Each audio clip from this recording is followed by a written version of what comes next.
Cheers. Cheers, mate. So today on Off the Record, I have my buddy Kyle, who is the front of house engineer of Creed. Yeah. Welcome back, bud. Yeah, well, thanks for having me. This is round 2. Yeah, well, hopefully we won't lose the footage this time. I'm not going to lose any. Well, we lost the audio. Exactly. Yeah. You didn't hire an audio guy. Yeah, that's didn't hire an audio. You had video guys doing audio, and that's what you get. That's exactly what you get. It's funny when you ask video guys about the audio stuff. They're like, "Oh, you just plug it in." Hey, you know what? There are people that are good at both. But There are. Yeah, file management, it's a thing. Yeah. So you just got off the road on Creed's second comeback tour? Basically? Yeah, so this is we just finished the second leg. So 2024, we were out all summer, and then in 2025 we went out again. And in between we also had the 2 cruises in 24. That's right. And then cruise in 25. Now we're gonna do another Creed Miss thing here in December, a couple shows, and then we've got another cruise in 2026. Now, how many shows for the first comeback tour? How many shows did they play? I think in total, if you count the cruises, I think it was 68 or 70, something like that. Okay. Because we also had a New Year's Eve thing at the end. Okay. But it was a pretty good run. We were out basically from June all the way to September in 24. 25, we were out July till September. Hell yeah. So. And then the second tour that you guys did, how many dates were on that tour? I want to say we did 28 or 30. I'd have to go back and count how many. I know that in total, based upon one of the social media posts that the team put up, we did over 131 sold out shows over the 2 years. And I know there were more shows in there, right. But I think our sellout rate's like 97%. I think there was only like 3 or 4 shows that didn't sell out. Yeah, it's pretty insane. So, how did you get involved with Creed? I know you were managing Scott before. Nope, never managing Scott. I don't know why you think I manage all these bands. So I am tour manager. So I don't know if you're. Tour manager. I don't know if you're. It's still a manager, but yeah. No, they're very, very different. True. No, so tour management. Yes, I've worked with Scott since 2016 as his tour manager and front of house engineer. So it's been almost 10 years. It'll be 10 years. It'll be 10 years August of next year. So Nice. August of 26 will be 10 years. That's awesome. Yeah. So I've been working with him since the end of 2016 into 17, somewhere in there is where they were on a tour, and I got invited to run sound for him, and then just progressed my way along to go and be the tour manager. And with that, we've been through a couple different managers. Sure. He's had multiple managers. Right. We've had multiple booking agents. We've had multiple band members. I've been through a couple different iterations of stuff with Scott. So I was awarded the opportunity to be the front of house engineer for Creed. Right. Subject to me doing a good job and the band liking what I do, Sure. and management liking what I do. Basically, like I don't want to call it trial period, but like, Right. hey, we're gonna give you a shot. If you do a good job, you can have the job. If you don't do a Right. good job, then we're gonna get somebody else in. It wasn't a shoo-in. No, I mean it. I was given the opportunity, but I earned my spot. So I feel like that's how the live sound works for everyone. That you earn your shot. Yeah, I mean, the thing is that like my job is, as an audio engineer on any scale, whether I'm doing a 150 person cap, bar down the street, or I'm doing, 25,000 people at a shed. My job is to take what the artist is doing on stage and present it to everybody in the audience the way that the artist wants it to be presented, right? So Right. my goal is always I want a record sounding mix that has impact, right? I want it to kick you in the nuts, not hurt your ears, and I want everyone to walk away saying, wow, I experienced this band. Not like, it's not, oh, hey, it sounded amazing or it looked amazing or this or that. It's like, I want them, the band is amazing, right? So if all of the departments are doing their jobs, none of the focus is on us. Sure. Yeah. But if you fuck up, all the focus. Everybody knows. You know what I mean? Especially, I mean, you get I feel like I've had a couple different instances in my life where I felt like I've had 20,000 people turn around and look at me. And sometimes you're like, yep, my bad. Yeah. Or sometimes you're like, I had nothing to do with this. This wasn't my fault, but I have no control over it because somebody didn't turn a microphone on, or batteries died, or you know, whatever. You know, these things happen in live sound. But yeah, my entire job is just to take whatever artist I'm working with and just take what they're doing on stage and spread it to the masses, you know, appropriately. Yeah.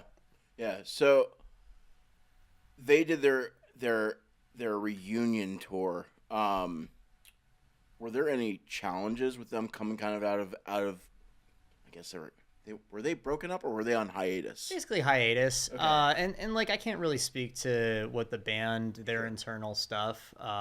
You know, that's between them. Sure. But coming into rehearsals, everybody got along great. There wasn't any tension, and it was like having a bunch of brothers that had just gotten together for a reunion. That's the easiest way to describe it. Like everybody just kind of, it was the right time for everyone. All the cards aligned, and everybody was able to come together and put on a good old rock show. It also had been like what, 10 years since they I think 2012 I think was the last time they had played together. Yes, they had a pretty decent time off, but they all came back in, and like I remember day one of rehearsals, you know, when everybody kind of all came together and did the thing, like from firing it right up, just right into it. It was like magic. I don't know how else to describe it. Well, I mean, we are talking about they're in their like mid 50s or so. Early 50s. Early 50s. So at the time, like when we did the first cruise, it was actually Mark Tremonti's 50th birthday. So we had a birthday party for Mark, you know, so he was turning 50. So the guys are all in the real early 50s. See, it's something that I've, for the first time in my life, has experienced. Is I'm now not the oldest person in my band. All my friends were giving me crap. They're like, "Why are you playing with all these young kids?" I'm like, "You just find people in the scene." But now, I think our bassist is the youngest. Our drummer's like late, like 56, 57. Our other guitarist is, I think he's turning like 50 in like 2 years. And there's just a different feel when you start working with musicians that are like past their 30s. I mean, it's like everything else. Like I think in this iteration with that particular artist, this is the best form they've ever been in, because they're all grown up. Yep. Everybody's skill set as musicianship has gone up. Their level of professionalism is at its highest. There's a lot of sobriety in the camp. That's so they're at the top of their game in every way. Yeah, so it's.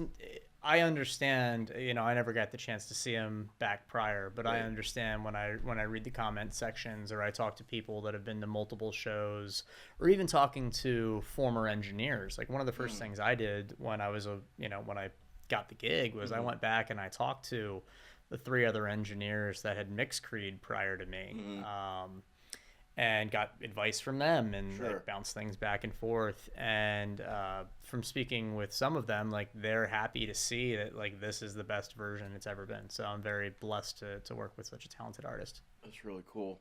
Were there any sort of like, so run us through just a like one day of what you're doing for them on tour, like from the moment you wake up. So day in the life of Kyle. Day in the life of Kyle on tour with Creed. Okay, so super simple. It all starts the day before. My system engineer Andy and I will take a look at the venue, look at the CAD file, make sure we're kind of on the same page of where we want the PA system to be. Because we carry everything with us, right? So we have multiple tractor trailers of equipment. How many did you guys have for this live? It was double. I think we had, not double. I think we had a total of, I think it was 9 trucks. Was the full package, and that doesn't count merge or the support band. So I think at the show it'd be like 10 or 12. Okay. Because And then support bands had trailers as well. Gotcha. And then also there's buses as well. Oh correct? yeah, tons of buses. So like another 10 buses, I think. You said, something like With that, the full run, I think it was 6 or 7 with us. Okay. And then the support bands were another 2 or 3. Nice. And who were the support bands for this last tour? On the last one, it was Daughtry and then Okay. Mammoth Van Halen. Okay. So it was Wolfie's band. Gotcha. Wolfie's. Yeah. That guy's incredible. We'll talk about him in a little bit. Yeah. Incredible human being. But anyway, so Andy and I, my system guy, we'll go over, and he knows what I'm looking for every day. Like we eventually just hit a groove where we talk less about that. He just knows, and he just does. Right. But early on in the tour, it was more like, okay, here's the room, here's the game plan. How many boxes are we hanging? What's the angles? Yada yada yada. Right. And so then day of, they all load in early. They're in typically at about 7 a.m. Wow. Okay. I come in around 10-ish. By 10-ish, they have most of the stuff starting to float. So they got to get all the motors and everything in the air. All the departments have to have their spot. So about 10 o'clock in the morning or so is when all of the stuff is floating in the air. And I'm able to get power out at front of house. So Right. for me, I can't do anything until I have power. Mm-hmm. I could come in and set my stuff up at 7 o'clock, but I'm going to sit around until they plug the power in. So, and as the tour progressed, we got to a point with a workflow between me and Andy of, I would wake up in the morning and I'd just shoot Andy a text or hit him on the radio and be like, hey, where are we at? And he'll say plus or minus. Okay. And I would come in because every day is different. So Sure. some venues take longer to load in, some are faster. So Sure. I would adjust the time that I would come in based upon that. Come in, set my stuff up. My setup's pretty simple. It's a console on top of a rack, plug in a couple cables and a couple screens, and I'm ready to go. I can set the whole rig up. If I have one person to help me lift the desk, Right. about 15 minutes. Okay. So my setup's pretty quick. That's pretty cool. At that point, depending on what's going on with stage or the PA, if there's something from a show before I need to work on, I'll either work on my headphones and just throw headphones in and do virtual sound check, which is taking the recording from the night before, playing it back through the system, and then into my headphones. If there's something really particular, I'll pull out my near field monitors, so like studio monitors, Sure, and I'll yeah. work on some studio monitors. And then when Andy's finished with the PA, because when it goes up every day, we've got to make sure that it's time aligned properly, that all the sources are hitting at the same time. So there's a lot of math that goes on with that ahead of time, as well as think about it like this: a lighting guy, if you have a flashlight, take it like a mag light, you can point the flashlight and you can see where it's going. Right. With audio, it's invisible, right? So you can visually guess where it's going, but to actually see what it's doing, we have to take acoustical measurements. Oh, really? So Andy will spend the whole morning taking measurements, making sure that things are in check, and we work off of like a system curve. So think of it like the EQ in your car, right? Right. Kind of like where you like things in the car. Yeah. Yeah. I have a specific curve that I like to work on, Sure. and the goal for Andy is to have it be that curve every day, Okay. no matter where we're at. Is Right. that we're aiming to hit that frequency response, because then that allows what I'm doing to translate accurately. Right. So the frequency response, is that depending on like the size of the venue or what? It's the same. So, Gotcha. so like with our system, we were carrying a manufacturer called D&B, German Okay. manufacturer. We carried a lot of speakers because we were playing a bunch of different size venues. Mm-hmm. So the goal, it's always nice to have the whole rig up. You have the most control when you have the Sure. whole rig up. It's not always, when you see a lot of speakers, it's not always about volume. People immediately think, oh, there's more speakers, it's louder. Right. It's not so much about that. It's more about coverage.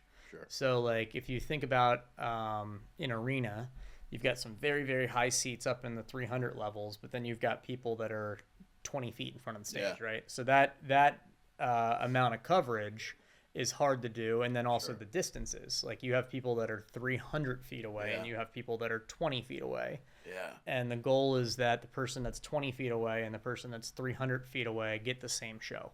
Sure. Yeah. Right?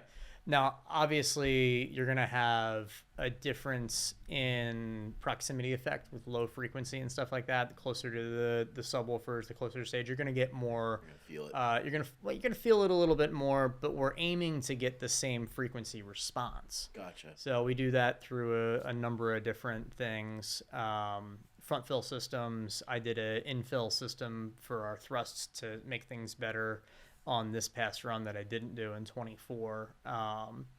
So anyway, he goes through and he measures from that front row all the way to that top 300, and he spends, I mean, he probably walks 25,000 steps a day. Sure. Yeah. In an arena, walking around and measuring and making sure that everything is as close to perfect as possible within the realm of physics, right? Mm-hmm. So anyway, so Andy tunes the rig. If I need to, then I'll go from doing the virtual sound check in my headphones into doing it into the PA as if the band was on stage. Right. A lot of times with our daily schedule, I don't have too much time to do that. Because Mark does a guitar clinic on stage every day, which is really cool. Really? Yeah, so people, he does a thing where he does guitar lessons for students. You can sign up for it, and really? it's like an hour-long guitar lesson, and then they get to actually come up on stage and like look at his whole rig and watch him play through his rig on stage, which is pretty cool. That's like guitar porn. Yeah. Oh yeah. It's incredible though, because he's a very good teacher, and he's very good at like talking with people, very very personable. Sure. So that takes up some time, right? Because when you're on stage doing that, we can't be doing our thing. Right. And then we roll right after that right into sound check. The band sound checks every day. Right. Which is cool. It's an all live band. We don't have any playback. There is no laptops. There's no nothing. So it is a live band every day. So we have to check everything. And with doing that, we've got a bunch of live amplifiers. So our guitar tech is a wizard. His name's Scott Davis. Incredible human being with the rig that he's built for Mark. It's highly, highly complex. Right. But there's a lot of things that the more complex things are, the more things there are to check. Yeah. So we do our sound check every day, and it's a VIP sound check. So they actually let people in the building. Really? So the VIP changes, depends on the market, but it's normally sold out. There's a lot of humans there every day. Right. And it's live. Like the sound check is live. It's not like if we have an issue, they're standing there watching us deal with the issue, right? Which is kind of cool though. Like I feel like that's because they're getting the concert afterwards, but now they're getting the whole like, oh, this is what the band.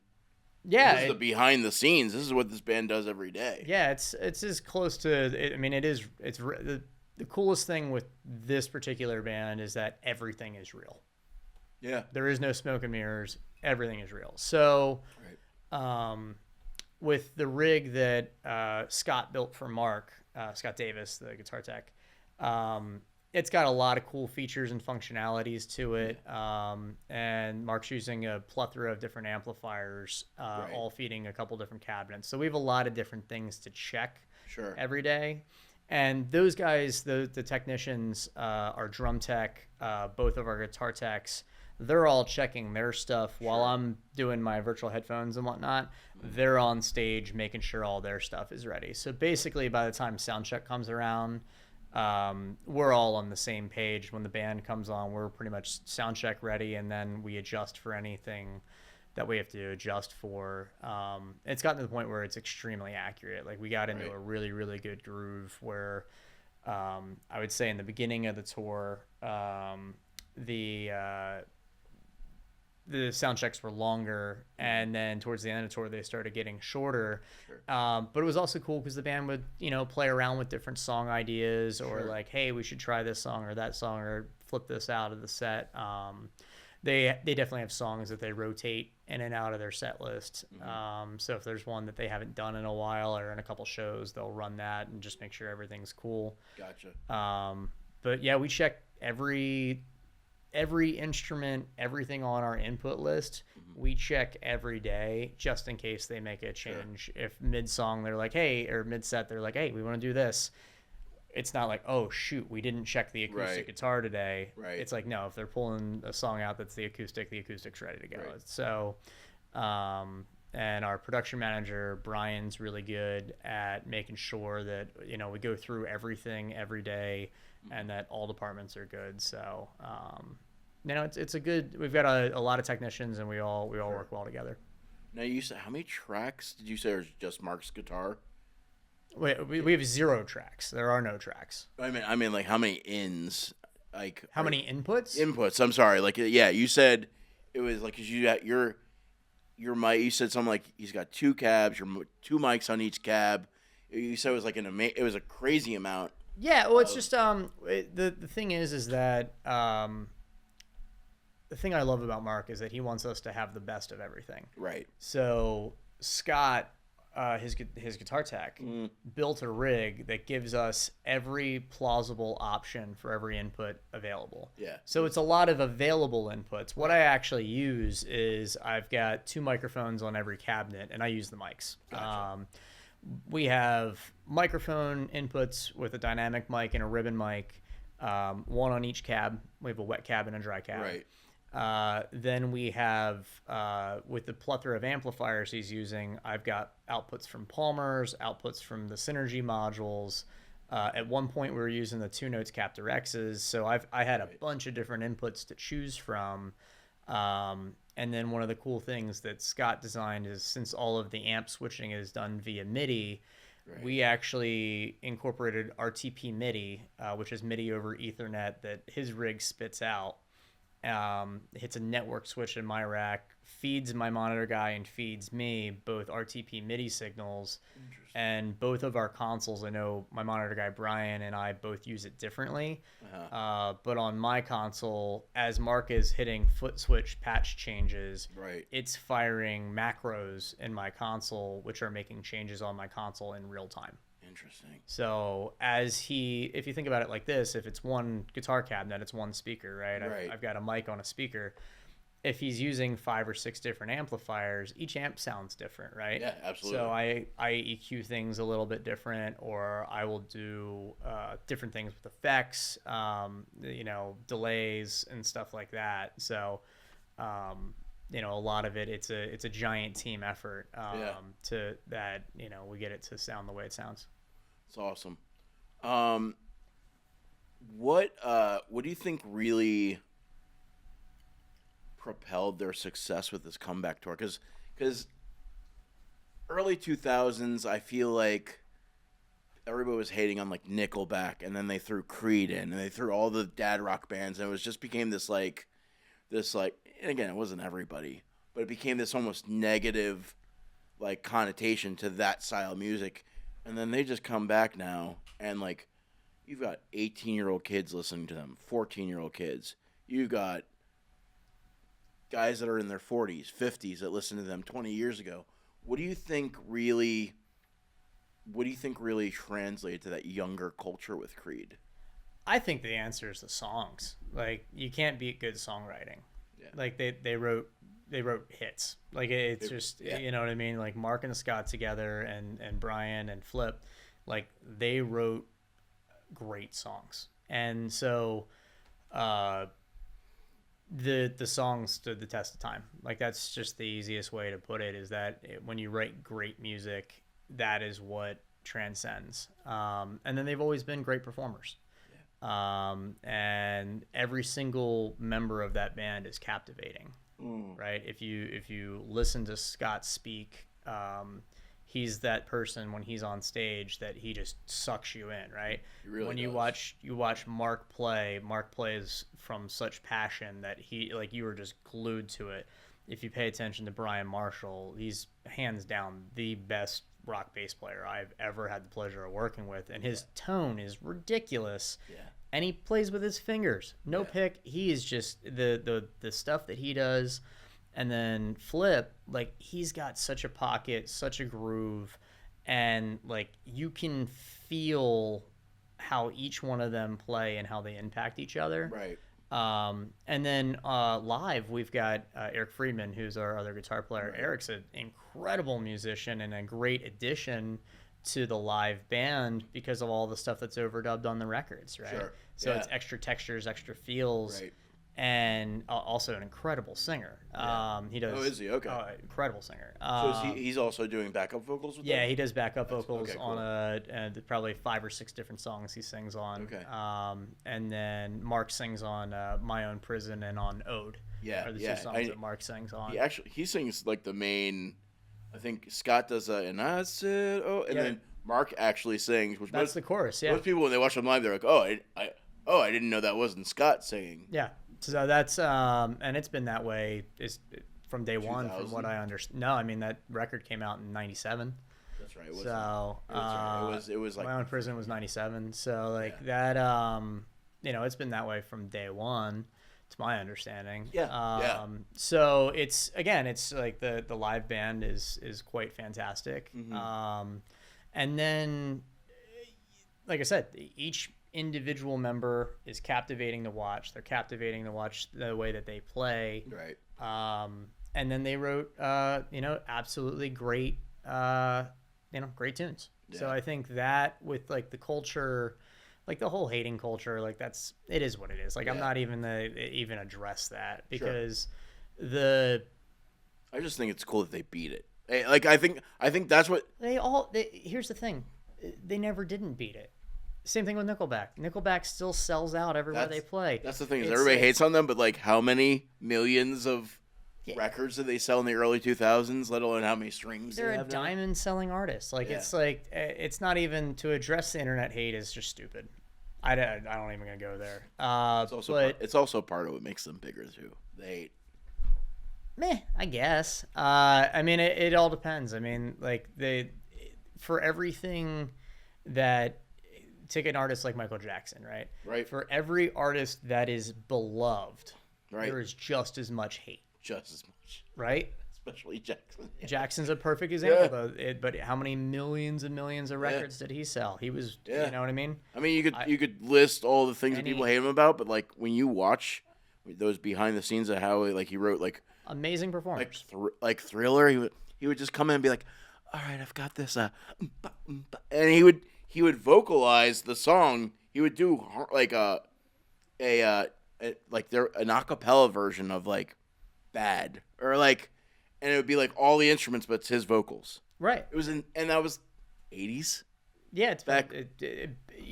There's so many artists, and the ones that have stood the test of time are all ones that wrote great songs. Yeah. So for every side of the coin where that artist is loved, there's another side of the coin where that artist is hated. And I think one of the biggest things I've seen artists recently do, as you know, with social media and all that, is that they're like, yeah, we don't read the comment section.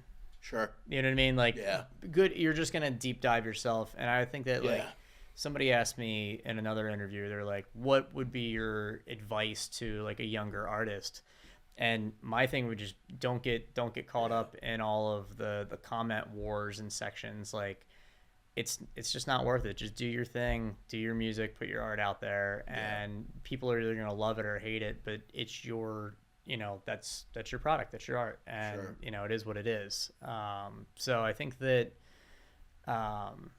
to answer the original question, wrapping back, the key to their success was that they wrote great songs.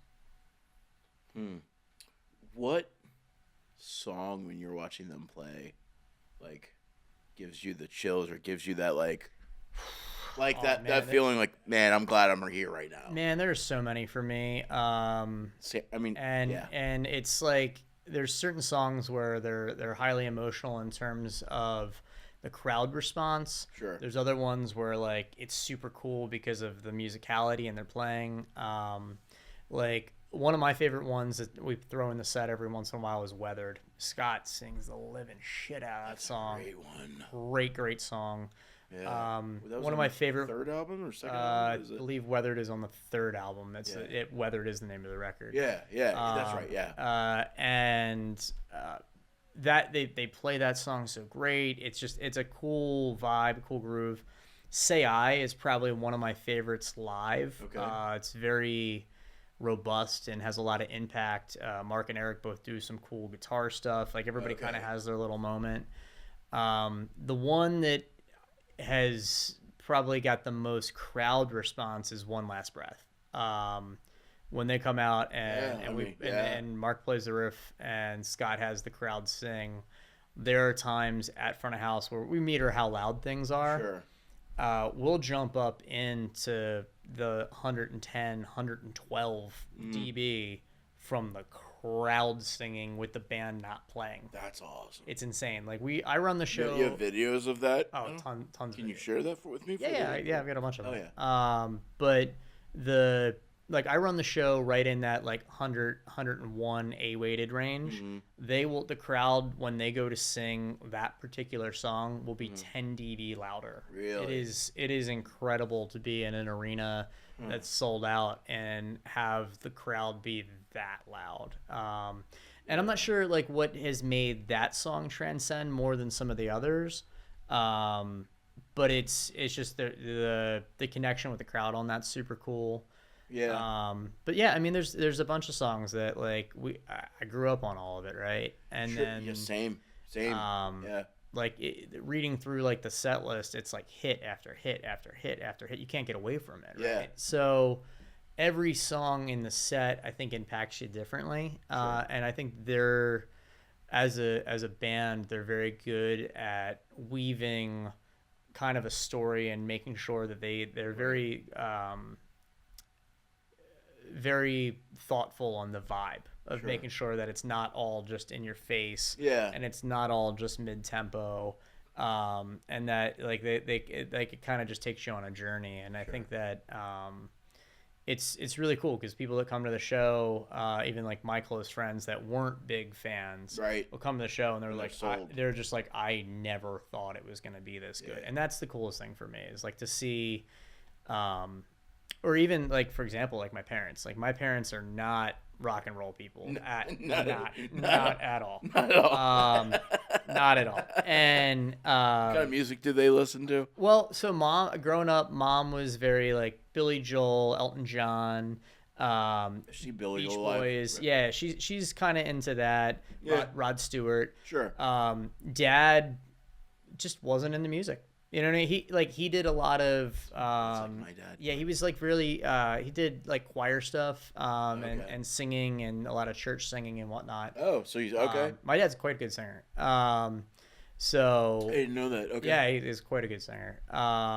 And so it's interesting to bring them to a rock show. Sure. And them want to come back. That's the funny thing is like I always kind of thought they're like, okay, they're gonna come see the thing, and it's They'd be like, okay, all right, we saw Kyle, we're good. We saw the thing, we did the thing. They've come back to almost every show that's in the area, Really? and obviously it's because they like to see me. Obviously, they Sure. like to spend time with me, but it's also that they enjoy the show, and Sure. it's interesting to see how they went from not really being like Creed fans or Scott fans to now being like fans of the music. So that was kind of a cool transition. That's awesome. So That's awesome. I didn't want to interrupt you, but like, I think I mentioned this the other day. Some of Mark's guitar writing almost reminds me of classical guitar pieces. And One Last Breath, you were talking about One Last Breath. I think the fact that song is it has that dynamic of like almost a classical guitar riff for the verses, and then it goes into smack you in the face chorus. yeah, I mean, I'm not classically trained, so I Sure. can't really speak to how close to classical music that is. But Feels I will like classical music influenced, I should say. I will say that he's just a phenomenal guitar player. Sure. And has so many different flavors because he can shred. He can play all the super fast stuff. But it's interesting to hear him when he warms up or he practices because he'll find a YouTube video or something, find a key of a song, and it's a loop, and then he'll just play around with different phrasing or different chord progressions and stuff. Sometimes it's jazzy, sometimes it's metal-y, sometimes it's finger picking stuff. Sure. So he's just he's an incredible guitar player, and that man lives to play guitar. Big rundown as far as like the amps he's playing. I just feel like that's something. He's got so Mark's favorite thing in the world is Dumble amplifiers, right? He collects Dumbles, and so we're always chasing that sound for the clean stuff, right? On the records, he played Fender Twins. On the road, I believe they were Fender Twins or Deluxes. I have to go back and look at Okay. the archives. But they were Fenders for the cleans, Mesas for the dirties on all the early stuff. Oh, okay. That makes a lot of sense. That was early on. Now we've got a mix of things. So we've got a couple different Synergy modules. Not sure which ones we're using right now, but I know that we've got a clean module, a dirty module, and an overdrive module. Okay. That rig has a main and a backup. And then he's got his MT100s, which is his custom PRS amplifiers. Okay. He's got EVH3, the 50-watt versions. Oh, okay. And then we've played around with a bunch of different other things that we've added in over time. He's constantly chasing, just making it better, which is super cool. Like, to me, it's fun to have somebody that always wants to make it better. And I'd say that, like, in every aspect with each of the players, like, it's always the mindset of how can we make it better. So that's super cool. That's awesome. So we've talked about Creed now for 30, 40 minutes. It's a lot of Creed. But that's also not the only band that you've worked with. Yeah, I've worked with a lot of bands over the years. So I know on the previous segment we did, I asked you who live blew you away as far as vocals and their control of vocals. Control of vocals. And you were just amazed by the quality of their voice live and how they handled it. I think that there's a bunch of different singers that fall into that category. I think that recently seeing Chris Daughtry on tour and kind of becoming friends with Chris. Chris has an amazing vocal range, very, very strong singer, and his control over his vibrato live is incredible. Yeah, I watched something recently that blew me away. He did a song with like another band, and he came out and sang, and I was like, it was probably the one with Nothing More with Johnny. was. They did one together recently. Was it a heavier song? Yeah, with Nothing More. Yeah, he came out. I was like, oh. Johnny's an incredible singer too. Yeah. Johnny's another one that live is able to replicate what he does on the record. Like, he does these cool vocal effects where he like slaps his throat and makes it do all kinds of crazy stuff. Really? Yeah, it's pretty unique to watch it live. But Johnny Hawkins is that singer. Wolfgang. The thing. It didn't surprise me the first time that I met Wolfgang and I watched him play guitar. I'm like, yeah, you're expecting to be blown away. I'm expected to be blown away that Wolfie can play guitar. Right. But when he gets on a drum set or he sings, really, you're like, I would have. And he's got a lead vocal voice like that guy. Really? He can freaking sing, man. He's super cool. Through some of the other singers I've worked with. Not my favorite human in the world, but Ronnie Radke is a great singer. And when Ronnie is on, Ronnie has the ability to rap. Really? He's very good rapper. Okay. He can do operatic singing. Yeah. He can do the screamo metal thing. Yeah. And he can do like Very the well. emo voice. Yeah. And he does all of them equally well. Yeah. So my time with Falling in Reverse, like, I think when I first got into rehearsals with them and I heard him replicate what we were doing live, I was like, wow, like, he's a super talented singer. Yeah. Again, not my favorite human to hang out with, but Let's get into the BS of like everything. But like I have listened to his stuff and I'm like, oh man, that guy's a musician. He's a very, very talented writer. Yeah. He's a very, very talented singer. Yeah. No one can take that away from him. Sure. He's absolutely great with that stuff. Jeff Tate, I got the ability. We did a tour with another artist where we were opening up for Jeff Tate, singer for Queensryche. And Jeff has got to be at least in his 60s at this point, and Jeff has incredible. He still has all of the range. Yeah. He's got all of the vibrato. I listened to that Kurt Deimer song that he did. Yeah, he did. They redid Silent Lucidity, which was cool. Yeah, I listened to his vocals. And like, this guy's got like almost like an operatic. Well, that's all the Queensryche. You know what I mean? Yeah, like I've never listened to his music, so like I listened to his vocals. I was like, who is this guy? This guy's got a voice. Yeah, Queensryche's definitely stable of the '80s. Definitely got to listen to some Queensryche. Well, I grew up in a very nun. My mom listened to like Gloria Estefan And my dad listened to Carmen. Add Queensryche to the '80s list, and also like Sebastian Bach. Like when I work with Sebastian, like when Baz was on, Baz still sounds like Skid Row. Like you do the show and Baz sound like you close your eyes and you're like, this is it. So I don't know if I told you this, but my best friend from middle school in Florida was their tour manager. Okay. For like years. Sebastian wasn't in the band. Okay, so he was looking for Rachel and Snake. But I did meet the new singer, and he was very... He reminded me of, like, Johnny Depp when he played in Pirates of the Caribbean. Very, like, the way he dressed. The way he, like... Well, so Eric's European. So there's... British? No, I think...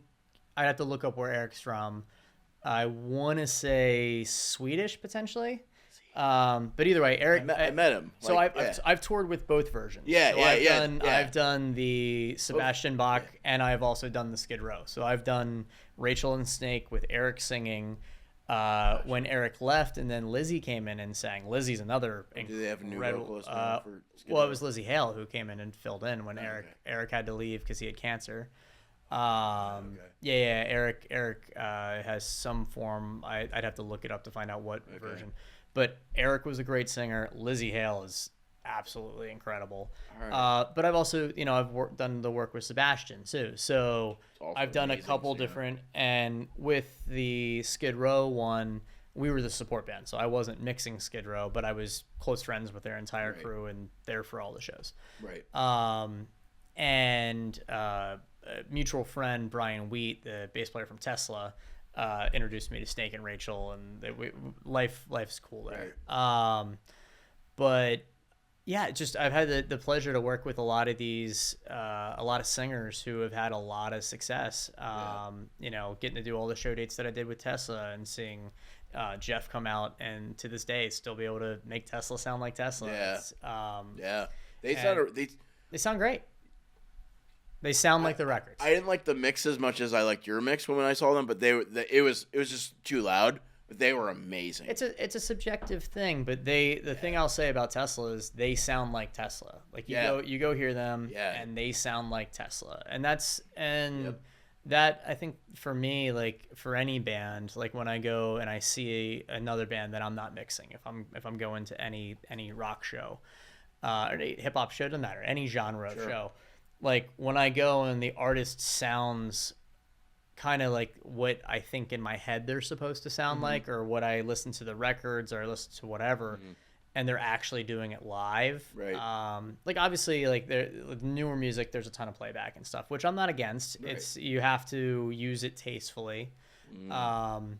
And because like for example, this is a topic we were talking about with our band. Yeah, with the tracks and stuff, it's like one of those things. Like it's made there to enhance. It can't be your whole show, in my opinion. Sometimes the bands do make it their whole show, and I've heard my bass player goes to a lot of concerts, and that's the thing he knows. I won't say bands, but like he was like, this band sounded very dead, and he was like, they were using all backing tracks. I'm like, that's why. Well, it depends. Like I said, it depends on how you use them, right? But anyway, my point is that like the artists that I've had the pleasure of working with, or that I've been able to go see even recently, of like being able to say, hey, it's super cool that what you're doing is live and it sounds the way that I expect your music to sound.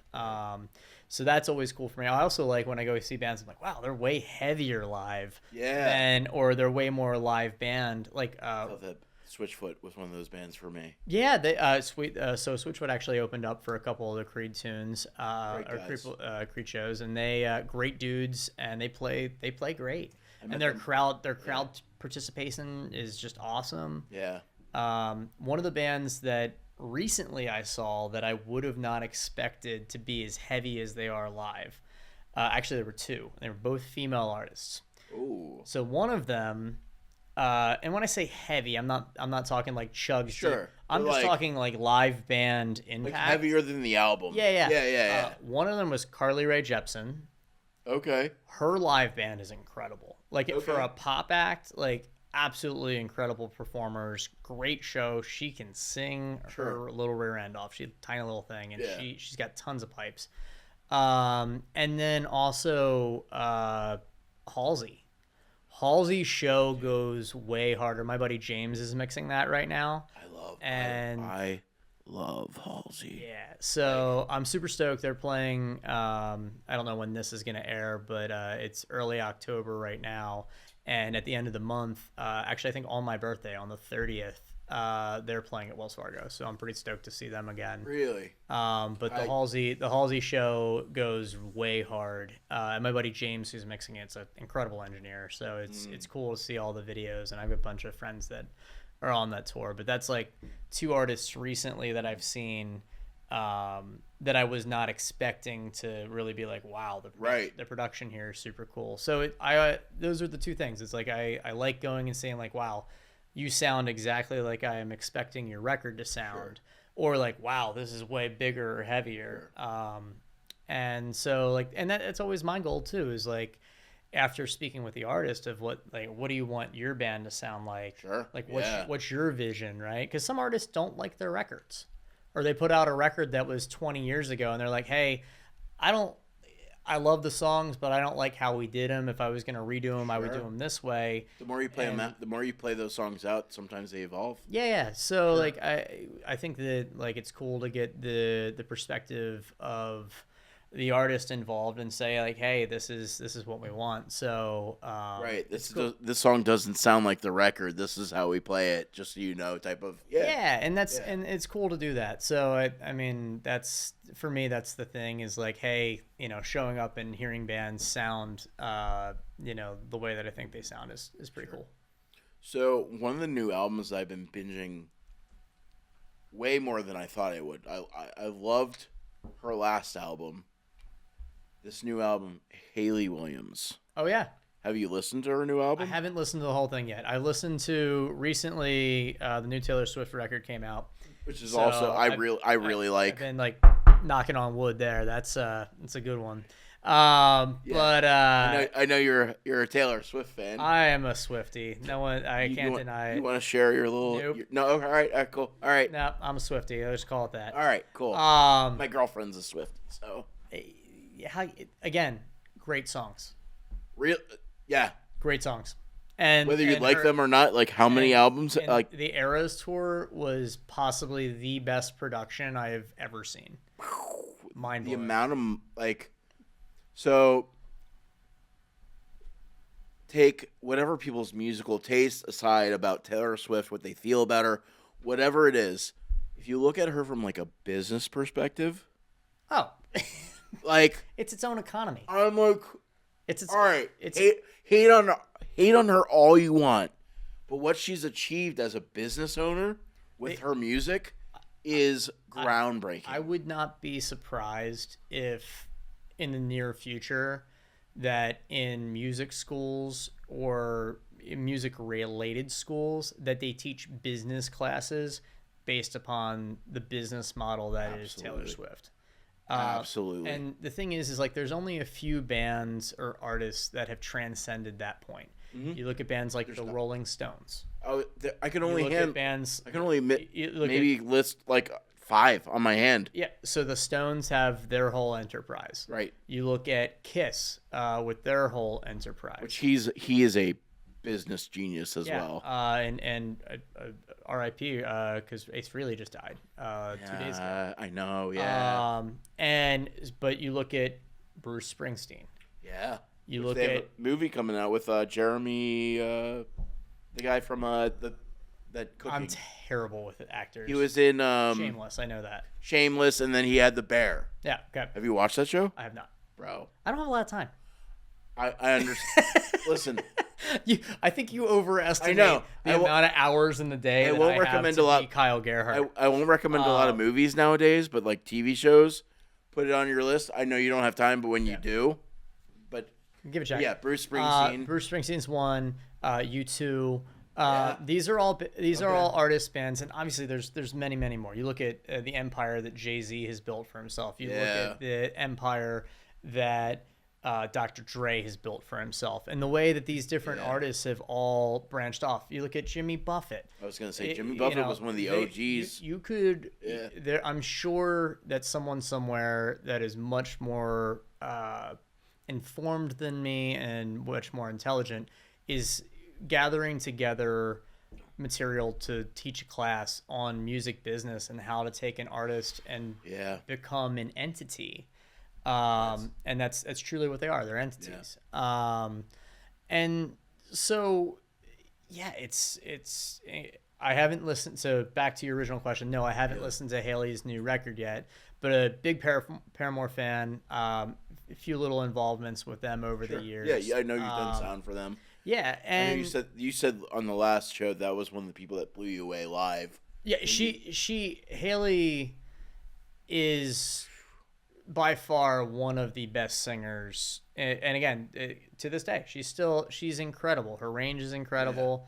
She's an incredibly hard worker, and so any of the people that get to that level, right? Yeah, they're doing something right. Yeah, and so all you can do is, not even emulate. Emulate's not the right word, but just like take them as a mentor almost. If you're an artist, and say, hey, these artists are doing X, Y, and Z, and this is working. But at the end of the day, it all starts with the song. Yeah. So if you don't have songs, you don't have a business. Yeah. You can have the best business in the world, but if you don't have goods to feed the business, it's not going to go anywhere. You can have all the money in the world and throw money and throw money and throw money into trying to become a rock star or try to become a pop star or whatever. If you don't have the tunes don't reach the people, it doesn't matter how much money you throw at it. Exactly. But you look at an artist like Post Malone. He's a great one because he was a SoundCloud guy, right? He had White Iverson. That popped off. He got hooked up with the right people. Yeah. And then he continued to put out music. And he's one that's transcended from being like a rapper, mumble rapper, then turned to auto-tune rapper, and now is doing country stuff. Yeah. And really has taken his career in a path that people are following him. Yeah. And it's also interesting to see artists that they go from one genre and they go into another one. Yeah, right? I love that. MGK is a good example of MGK started as a rapper. Yep. Now is a pop punk pop rock guy, and that's great. I like both. He's also really influencing kids to play guitar now, that's cool. Which is also something we both worked at Sam Ash. Oh, that was a lifetime 12 years ago. Oh, but further than that. Way longer. That's 2011, dude. That's also kind of something. That's also something music needs is something that make kids want to play guitar. Yeah, well, it's and any instrument, right? And guitar is always a cool one that everyone likes. It's cool to play guitar. Do you know what I'm really pissed about that I didn't do that I should have done? What? Is that I grew up playing piano, and my mom forced me to do piano lessons, and piano wasn't cool. I learned music theory. I can still read music. I can still play piano, but I quit. Gotcha. And I switched over to play guitar because guitar was cooler than piano. Yeah. But I will tell you, if you walk into a dive bar and they've got a piano and you sit down and you play that piano, I guarantee you're going to get way more attention than sitting there on a corner playing Wonderwall. Way more. There is a thing, I will tell you. Yeah. I'll pick on my friend Sammy for a moment. Do it. Sammy Bowler is potentially one of the best guitar players that I know on the planet. I follow him on all my Instagram. Sammy, really good guitar Sammy player. is incredible. Incredible guitar player. Sammy's hidden little talent that he doesn't tell anybody about is he can play piano. And if we are somewhere where there is a piano, he can sit and just rip on a piano. It doesn't surprise me. And it's always interesting to see the players who obviously there's the instrument that they're known for, but then there's all of the other instruments that they're also capable of playing. Right? It's a different taste when you have a guy that learned piano. Piano is kind of it's the open note spectrum, like right in front of you. Yeah. So I feel like if you master piano, you can kind of master like any instrument you want. I mean, they've growing up, they always said that for years. If you can play piano, you can learn to play any other instrument. And he's one of those guys, you watch him play and you're like, oh my God. Yeah. And the thing is that, like, if you think about it, like, again, just picking on Sammy, like, piano is a percussive instrument, right? It's technically, a percussive instrument. Yeah. The way that he does his multiple tapping thing where he writes songs back and forth on his guitar is like a piano, right? Yeah. And but that tapping is different than when Wolfie taps, right? That's a different thing. Yeah. Or you get a guy like Phil X who doesn't need to tap and he can pick it all. He's another amazing. Phenomenal musician. Amazing. One of the best humans in the world. I troll him a little bit online. I'll be like, I'll say something on one of his videos. It'll be like, / the mountain goat from Sam Ash. Yeah, Phil is another incredible musician. Yeah. So there's so many people out there that, like, their skill set goes way beyond what their instrument is. Like him as a vocalist, his range is stupid. Stupid good range. I listened to his band. Like when he told me, he was like, "Yeah, like I'm playing for this guy and this guy and this guy." He goes, "But I also have like my band," and I was like, "What's the name of it?" Yeah, I went drills. Yeah, the drills are awesome. I've like listened to all their shit. It's really cool. So really cool stuff. And that's the whole thing, is that, like, it's nice to see musicians that are multifaceted. Yeah. And it's cool that, like, if MGK gets you into playing guitar, great. Hopefully that leads you to Edward Van Halen. Hopefully that leads you to Randy. Some people that can actually play a little bit. Yeah. But there's so many like. You look at, like, what makes a great guitar player, and it's like, man, that is so subjective, right? Like, in my lifetime, like, I have been lucky enough I've been on tour with Yngwie, and I've seen Yngwie play live. I don't know that band. Who is that? Yngwie Malmsteen. You're like speaking Swedish to me right now. You should. Yngwie Malmsteen. Okay. Incredible guitar player. He metal? is. Like what kind of music is it? I would say it's hard rock metal. His thing is arpeggios. And in classical music, like, he's like listening to Bach with metal guitars. Ooh, I love. He's very, very like that. And then that's on one spectrum, right? And then I had another tour where we were out supporting Jason Isbell. Jason Isbell in the 400 is very Americana, but also just great guitar tones and great like Americana feel. Very two different sides of the spectrum there, right? Yeah. They're both amazing guitar players. And then, in the middle, I've had the chance to tour with, obviously, Creed with Mark Tremonti. Yeah. Amazing guitar player. I've done Phil X, Sammy Bowler. I can just go down the list of all these amazing I mean, when we were out with Skid Row and, Snake, like, great guitar players. Frank Hannon, when we were touring with Tesla, Frank Hannon, an incredible guitar player. Okay. And funny enough, I found out that Frank was actually a inspiration for Mark. Mark likes a lot of Tesla stuff. Really? Which is really interesting, right? That's cool. And so... and it's funny to speak to all these different guitar players, all these different players, and how they all influence each other. Right. So cool. If it's MGK that gets some kid into playing guitar, awesome. Right. Hopefully they find the whole spectrum of all the other great guitar players. Yeah. Or if they were into, the heavy metal stuff, and they find, Yngwie, and they're very into the high speed stuff. Hopefully they transition and they find guys like Eric Clapton and learn how to play slow. You know what I mean? And like that whole, it's not only subjective, but the world is so vast that, there's only so many notes on a guitar, but every single player can make them so different. Yeah. There's some one things, like one of my biggest influences, I would say, like, they'd be in my top 10 bands, maybe 5 top bands, is like Counting Crows. Counting Crows, yeah. Great songwriting. Those first 3 albums are just, I would say, the first album live is perfect. Not necessarily the first album like recorded, I feel like they figured it out live after playing it a little bit more. Okay. But just the guitar tone, it's not that their guitarist is like the best guitarist, but it's just like the way he picks the notes he plays.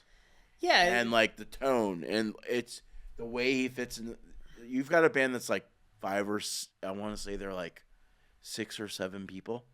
Okay. I've never seen them live, so I don't know. I've seen them like 3 times. Okay. And then just the way you don't know this, the way when you have that many musicians on stage, and again, it depends on the music, like, you don't want to step over someone else. It's finding your space. And I feel like that's the thing with that band is they all have their own space with a song. And I'm not a huge fan of all their stuff, but like their early stuff is like number 1 for me. The first 3 albums. Okay. I'll have to add that into things I listen to. Like, unfortunately, I'm not super familiar with it, so I can't really speak to it. But for me, what was cool is recently I had a cool experience where the first concert that I ever went to was Iron Maiden. Way better than mine. So yeah, 2000, either 2000 or 2001. Yeah, that's still 25 years ago, my friend. That's still a while ago. Bro, my first was Carmen. Okay. You know who Carmen is? I know. Yeah, I see the regret on your face that you know. I was like 5 or 6. And my parents were like, we're going to your first concert. So I was like, I think I was 10 or 11, and it was my neighborhood best friend. His dad was a metalhead, and took us to go see Maiden at the Spectrum. The Spectrum still existed. I'm super jealous. Yeah. So I got to see Maiden at the Spectrum. And for me, that was a really, really cool experience. And Jim, which is my best friend's dad's name, Jim. Jim introduced me to all of these bands. He introduced me to Queen, and he introduced me to Maiden, and to all the music that my parents weren't into or I wasn't allowed to listen to. We have that like Christian background where you weren't allowed to listen to the bands you wanted to. I was definitely very censored a little bit as a kid, for better or for worse, because I turned out okay. I get it. I get it, I guess. But yeah. And so anyway, 2001, I went to go see Maiden first concert, and like less than a month ago, I went to go see Bruce Dickinson, which is the singer of Maiden. I went to see his solo band. One of my close mentors, Ken Pooch Van Druten, is mixing him and has been mixing Maiden for 5 or 6 years now. Okay. And I went to go see them, and then had the chance to go hang out at the bar with Bruce afterwards.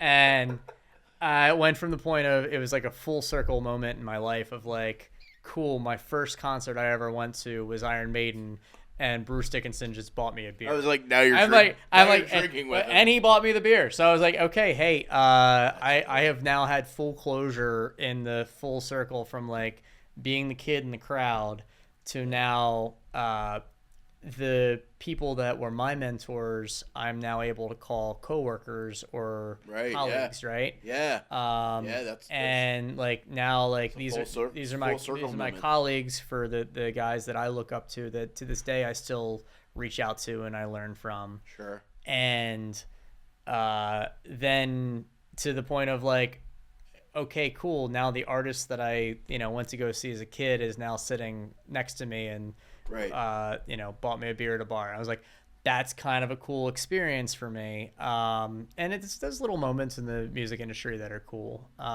Those are the pinch me moments of like, wow, life is really, come full circle in that many years. But also to think about the fact that an artist like that, with an artist like Maiden, like that Bruce has been doing it with Maiden, since the 80s. Yeah. And it's a long time. And he is still super energetic on stage, has amazing vocals, is still got the Maiden stuff, but then he's got his own Mandrake Project thing, which is super cool. What kind of style is he doing for his solo? The Mandrake Project's it's still metal, it's still Maiden-esque, but it's different. I don't know exactly how to like it would still be on the same festival. Yeah, I put it. I would still be like an M3 festival type thing, but it's different than Maiden.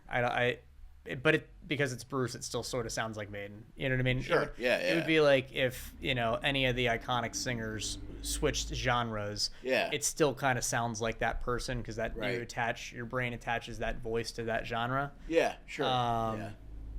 There's very few people that can have their voice not translate to the genre. Mark is actually probably one of the only people I know that does that. Yeah. Have you listened to the Sinatra thing that he does? When you told me about that, I went and binged that whole album. It is so good. If you put it on in a room, I at your next holiday party, I highly recommend you do this. Next holiday Christmas party you have, put on the Mark Tremonti Sing Sinatra Christmas album. Yeah. And I guarantee not a single person in the room would ever know that that's not Frank Sinatra singing. He does. It's just higher quality, like it is. recordings. Well, and he did it with Frank's band. Did he really? Yeah, the living members of Frank's band Really? are the players on the records and stuff. Yeah, That's cool. So, and all of that stuff is raising money for charity. A lot of the events that they do. So, Mark's daughter has Down syndrome. Yeah. So they're very, very tied into a program, or not even a program, just a organization called NDSS. Non-profit, probably. Yeah. Yeah, it's the National Down Syndrome Society. Okay. So it's super, super cool to see Mark do something that he is passionate about, Very right? But he's doing it to raise awareness because he found out, and I could be getting some of my facts a little mixed up here, but he some point in time realized that Frank Sinatra was someone that donated a lot of money to different charities. Yeah. He always loved Frank's music, and so I'm not sure exactly how he got the idea to do it, but the product is incredible, and they do fundraisers all over the United States, fundraising for the National Down Syndrome Society. And then he also helped found a hospital in Florida. It's outside of Orlando somewhere. I'm not exactly sure where it's at. But it's one of the first hospitals to deal with Down syndrome people from birth to death. Really? Because I guess a lot of the programs, from what I've learned from him and his wife Vicky, it kind of explained to me that once children get past 18, they kind of age out a lot of the programs. Sure. But the care that they need, depending on where they are on that spectrum, still goes, right? Yeah, it's till the end. So Mark helped, it was a big part of all that. So I should probably get better at learning all of the names of all of these things, or like have flashcards. But sure. I'm sure we can put up some kind of link or something. Yeah. But the NDSS stuff, super, super cool. So that's cool. If you like Frank Sinatra's music, look up any of their charity events. But anyway, point being, not the not the segue on that, but the ability of like having a person's voice transcend a genre. Like Bruce is someone, like when Bruce is singing, you're like, that sounds like Iron Maiden because Bruce is Iron Maiden. Right. Mark has the ability that he's like, cool, he sings in his Tremonti trio and it's like hard ripping rock. Sure. And then he's doing Frank Sinatra. So there's not many that do that crossover. No, yeah. There's definitely some artists that do the rock thing and then the country thing. Like Aaron Lewis is good at that. Aaron Lewis does the rock thing, the country thing. Stained. Stained, yeah. Yeah. So, and I'm sure there's a gazillion artists that I'm missing that do that. Sure.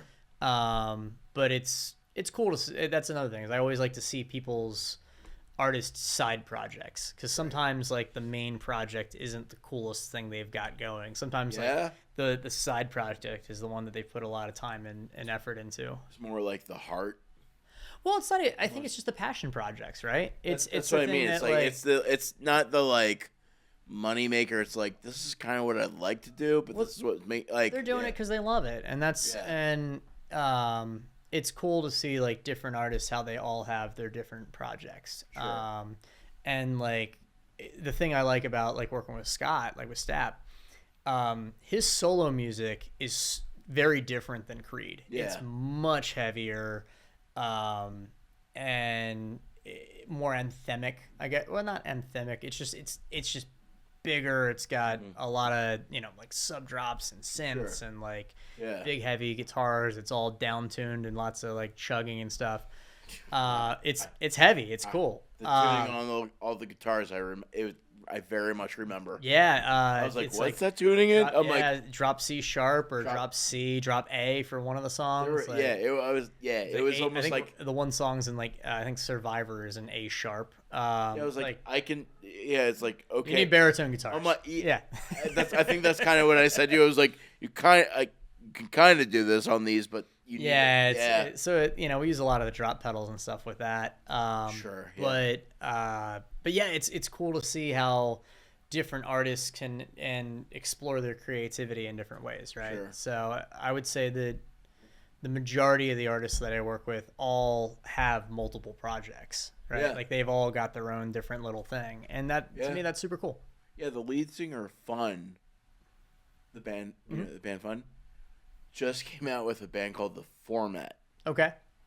And it's him playing guitar, so it's very like, it's a little bit more simplistic rock music. Okay. But still kind of has that like pop feeling of fun. They only have like less than 40,000 followers on like Instagram. I don't think he's pushing it as like, I'm the lead singer of Fun. It's just, this is The Format. Yeah. And I think that's kind of cool coming from an artist that's very much on the bigger spectrum of rock, but kind of just like, we're just seeing what this other band does and not really writing off his name. I think it's very interesting to see how somebody like has put out a lot of tunes that have been in the top tracks on the radio. Yeah. And now he's just like, I'm just going to put this band out and see what happens. And you know what? I think there's a lot of different. I think Gerard Way did that too. He has like a side thing. I forget what it is. But again, it's any of those things like the ability to go multi-genre based upon what that person loves. And it's always interesting to see the type of music that all the different artists like to listen to when they listen to music. Or you get someone like me, like it's shocking to most people, but I don't listen to a lot of music. Right. Really, like truly, because due to the critical listening that I have to do for work, a lot of times it's hard for me to turn that side of my brain off and just enjoy music because I'm always listening for the different things. I've worked with enough audio engineers to know that. We'll be like, "Oh, did you check this album out?" And they're like, I listen to enough music for work. And I get it. It's in so like a lot of times if I'm driving in the car, like people will be weirded out because like I won't have the radio on. I get it. And they're like, I don't know, talk to me. Hey, what do you? Or I'll put on like podcasts or something like that. And I think it's just diversification. But I do like listening to music, but I have to be in the right headspace. Does that make sense? Like I have to. You're talking to a guy that drives to Florida like once a year, so you're talking about like how many hours? Like 20. I mean, you realize I drive back and forth to Nashville a lot, right? I did it last week between going from Nashville to home here, from here to a show up in upstate New York and back. I think I spent 26 hours in my car. Yeah. In the course of like 4 days, actually less than 4 days. There's not a lot of people that do that stuff. I've noticed because there's a lot of truck drivers out there in the world. There are, but like when you talk to people, I'll be like, "Yeah, I drive to Florida once a year," and they're like, "You drive?" I'm like, it's almost the drive down to where I'm going. Almost feels like a therapy session, because you're on the open road. Like I'll listen to I'll have a couple albums lined up to listen to. But then I'll get to the point where I'm like, all right, I'll go and listen to a podcast. Yeah. It's almost very much it's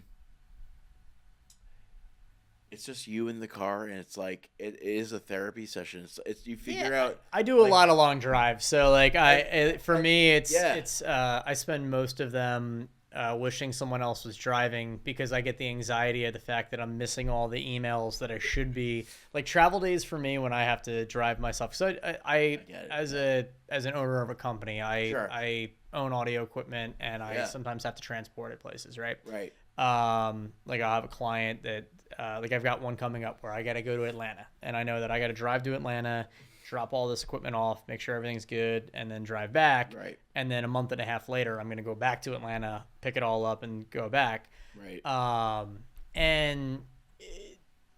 Travel days for me, because I have multiple things going on at all times. Sure.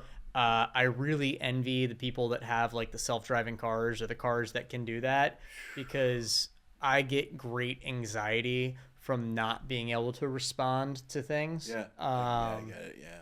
So, spend a lot of time on the phone when I'm driving, talking to people. Because I'm on the phone a lot in general. Like I have 2 sets of AirPods because I will literally run one out of battery in a half a day of being on the phone, and then flip to my second pair. Because there are days where I'm on the phone that much. As your new pair is charging behind me. I literally, as I had a pair bite the dust earlier this morning that they finally I have worn them out. Oh really? Yeah, low driver went out in the left hand side of one, and it really, like, with the whole however the technology does the sound cancellation stuff. If one of the drivers goes out in it and you're sensitive to stuff like that, it screws with my equilibrium. I mean, you mix sound for a living, so that makes sense. That would screw with you. Yeah, I'm very sensitive to some of that stuff. I mean, you also said to me you like don't drive with the windows down. No. Right. No. So yeah, that's a big one for me. Like I had a Camaro at one point in time with T-tops. And it was super, super cool to drive the Camaro with the T-tops. I don't even want to know how much hearing damage I probably did back then just from the wind, right? Or even like when I ride my motorcycles, like my bike's loud, right? I have like it's a pretty ripping motorcycle. But I have to wear earplugs inside my helmet, and my helmet's pretty quiet. But even just the pipes on my bike, and it's the R1 is it's a crotch rocket, but it's still a loud motorcycle. It's 1,000 cc's of loudness coming out of the pipes.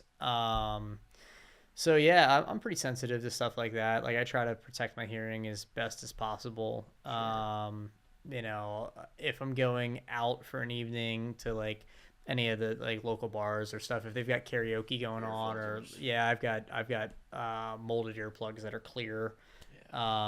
And I just try to do the best I can to mitigate it, because like you don't get it back. Yeah, I have ear filters in my car for that exact reason. Karaoke or like I'm going to the sound bank or any show. And that's the thing, is that like a lot of those places are loud because they're not properly set up. So they're not that it has to be, but they're being turned up louder to overcome some of the issues that the buildings have. Sure. Because they're, frequently in our area with, because I know like with Phoenixville, like it is the, like per square mile, it's the most amount of breweries and small bars, and like we have some kind of record. I forget what the record is. I think we were number one, and then like Lancaster beat us. I don't know where we are now, but we're like we're the top 10 in the country for sure per square mile. I think Phoenixville just made like it was like the top 10 towns in the country to like go like to move to. Yeah, it's a cool area, and there's a lot of different restaurants, a lot of different bars. Yeah. But they're exactly that. They're restaurants and bars that have decided to incorporate live music or DJs or stuff. They're not acoustically set up for any of it. And therefore they battle bad acoustics with volume. And as a patron, in my very limited downtime where I will actually come out and hang out. I know. I've had you there for a year, like the sound. I know. Yeah.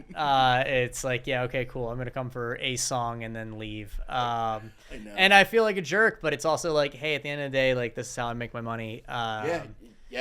I get it. So, Yeah, it's one of those things. Like you just have to be passionate about whatever you're passionate about. In this case, I'm passionate about my job, therefore I'm protective of my hearing, so I'm careful where I go. But yeah, don't drive with the windows down. That drives some people nuts, where they'll be like, "I want to put the window." I'm like, "Nope." So like, you know, you got to protect yourself in all ways that you can. I drive with my dog a lot and put his window down, and then after like 5 minutes, I'm like, "All right, bud, putting it back up." It's just too much. Like, you just start to feel it. Yep. You know, just Yeah, having your equilibrium, like the worst thing for me is like if I'm sick, if you get sinus infection or something like that, and you have to fly, like that whole thing really drives me insane. One of the hardest things I've ever had to do is mix a show while I've got a sinus infection. ooh. Because I'm like, I know I'm not hearing things the way I should be, Yeah. and that's one of the things that's cool about technology. So with that, when I've had to do that, where I've had to mix a show where I know that something is going on with my hearing, my equilibrium's off or whatever because of sinus infection or whatever, things just aren't feeling right. You feel like you're just in a big giant cone, right? Right. That's where the technology, and like for me, like I have the trust in my system engineer. Like I trust Andy, my guy. Sure.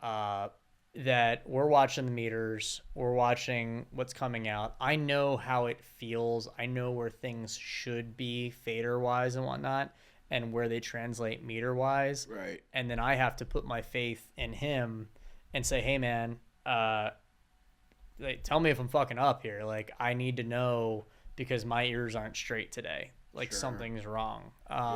And like battling that on the road's hard. So like learning to deal when you have like nasal congestion, or you have things where you are truly not hearing the way you should, that's hard. So props to technology of all the measurement software we have, and then just being able to have someone in your corner that you trust that can be like, hey, you know, I trust you. You've heard me do this show this many times. Right.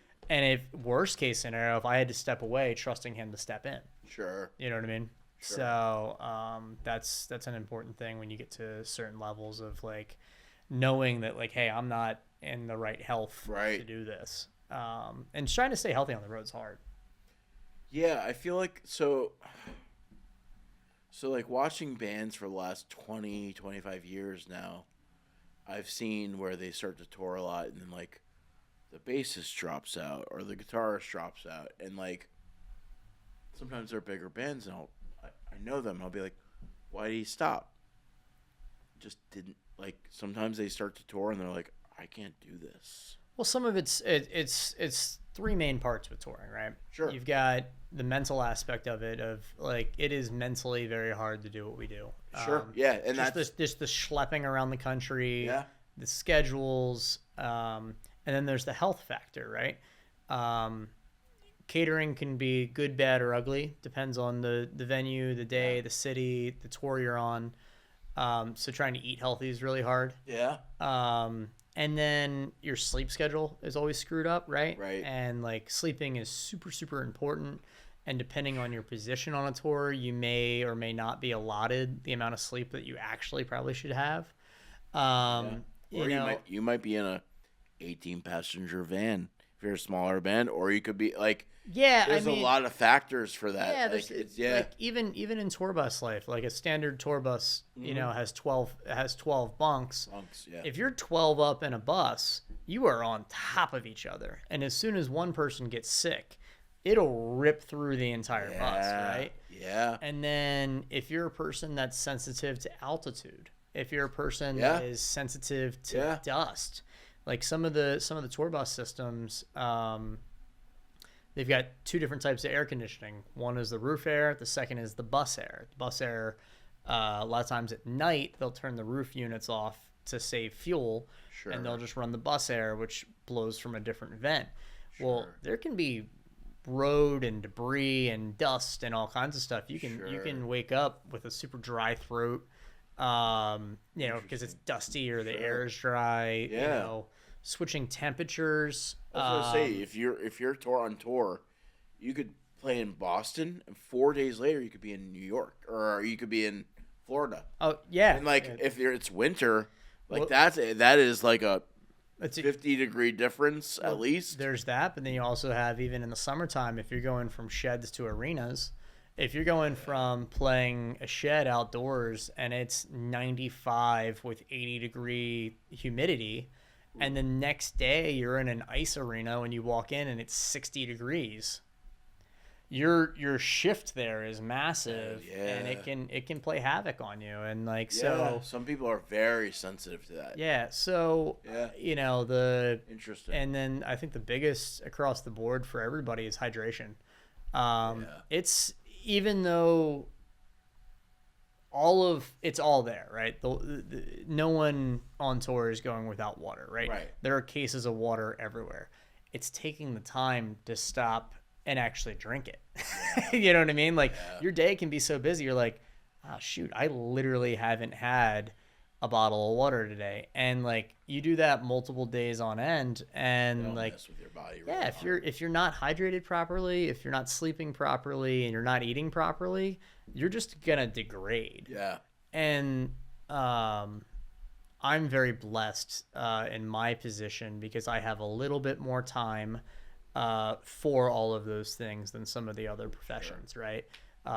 Some of my technicians are in there at 7 a.m. after they just got done loadout at 2 a.m. Right? Yeah. So like, That's and they're doing that 2 or 3 days in a row. Yeah. So but then once their stuff is done, they get the afternoon off, and that's where, like, everybody's has their ebbs and flows. Sure. But depending on how you manage your time as a human on the road, man, you can really mess yourself up. And then like, the mental side of it is super hard, right? You're away from all your family, you're away from all your friends, you're away from life events. I mean, I have missed weddings, I have missed birthdays, people dying, funerals, I've missed, I mean, you name the life events that you miss, and you stack it up, it's pretty high. I remember you telling me about how you like drove in for your sister's wedding but had to leave. Like, so like, actually, perfect example, right? So like, my sister, like the day of my sister's wedding last year, that was in September. Luckily enough, we had a show in Atlantic City. Right. Her wedding was in Washington, D.C. Our tour bus landed. I had my alarm set that I was waking up as we were pulling in. Our bus got in at like 5 something in the morning. I was up, dressed, ready to go. I immediately grabbed an Ubered to the airport. At the airport, had to wait for the rental car place to open up. As soon as the rental car place opened up, got a rental car, started driving to D.C. Funny story is that the Jeep Wagoneer they gave me had all kinds of issues. Like, it was a whole problem. That's right. Jordan was like, she was like, it was really bad. Every time, and there's just some defect with that particular make, model, and whatever. Yeah. But that whole auto start stop thing, on 95 going, north to south, every time you would get in bumper to bumper traffic and it did the auto stop thing, it would put itself in park. So you can imagine bumper to bumper traffic getting into DC, having your car literally shut itself off every time. My voice was very tired of yelling by the time I got there. I was not happy. Yeah, anyway, I've had those days too. And it's like, what are you doing? It's just the car's fault, not my fault, but it is what it is. Yeah.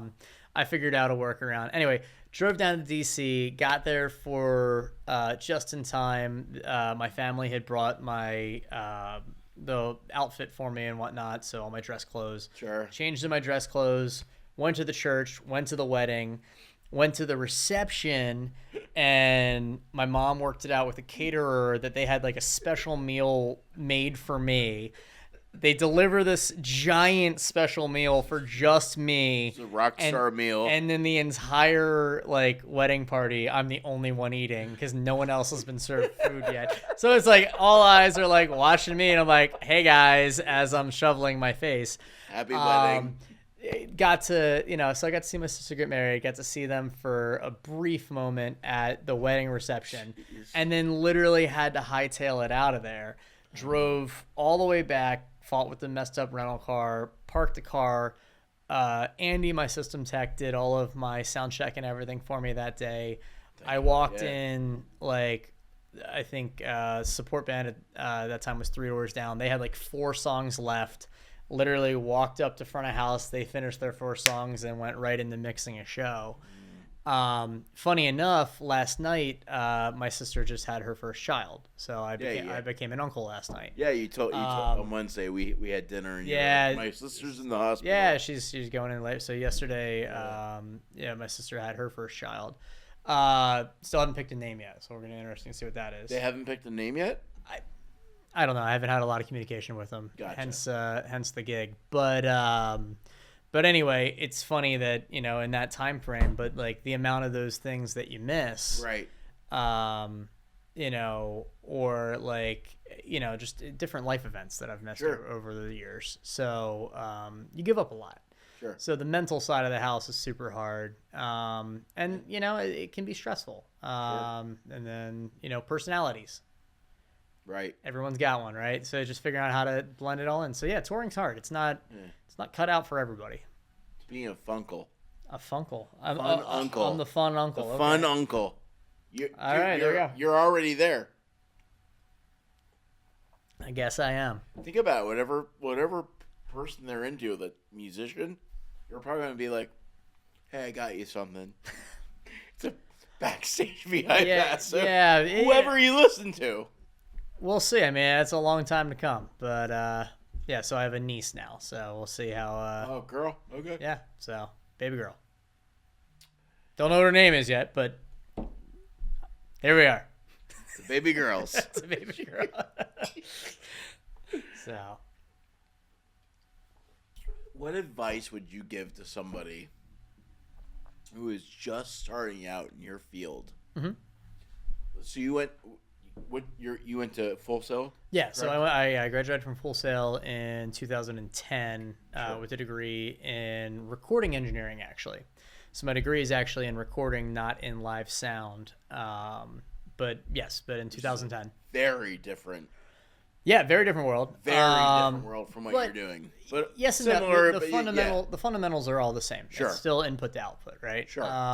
And I thought that I wanted to be a recording engineer, and then I found out that I'm just a live guy. But I still enjoy recording, just different aspects of it. Like I love tracking. My favorite thing is tracking. Gotcha. Mixing can be tedious to me because I live in the world of like it's live and we get one take and that's what I like. Right. I tend to whatever bit of the tism I have that makes me obsess over things.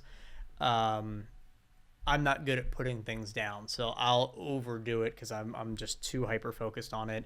And at the end result, like I've gotten to like mixed revision, whatever, and mix 2 or 3 was the best one. You know what I mean? Like it's just sometimes your gut instinct's the better one. So sure, yeah. Which is I think why I do better as a live engineer is I'm good at quick decision making. Yeah. Of like I can overthinking the mix. Yeah. You're just there. Yeah. That's something I've seen with. But in terms of like advice to somebody coming into the industry, I would say that number one, pick good mentors and find good information to follow, right? We're now in the world, like when I went to school in 2010, YouTube wasn't what it is now, right? Like now, YouTube and TikTok and all these things have all these educational videos that didn't exist when I was in school, right? And so, because YouTube was founded in what, 2006, 2007? Somewhere late. But it really didn't like... Yeah, so when I was in college, 2010, YouTube was a thing. It was like when we started hearing about when you were in college, like kind of more, a little bit more. Yeah, somewhere in there. But the whole wealth of information that is out there now is way, way vast compared to what it was when I was in school. But with a grain of salt, as much good information is out there, there's also the bad information out there that are like the quick click, like clickbait type stuff, right?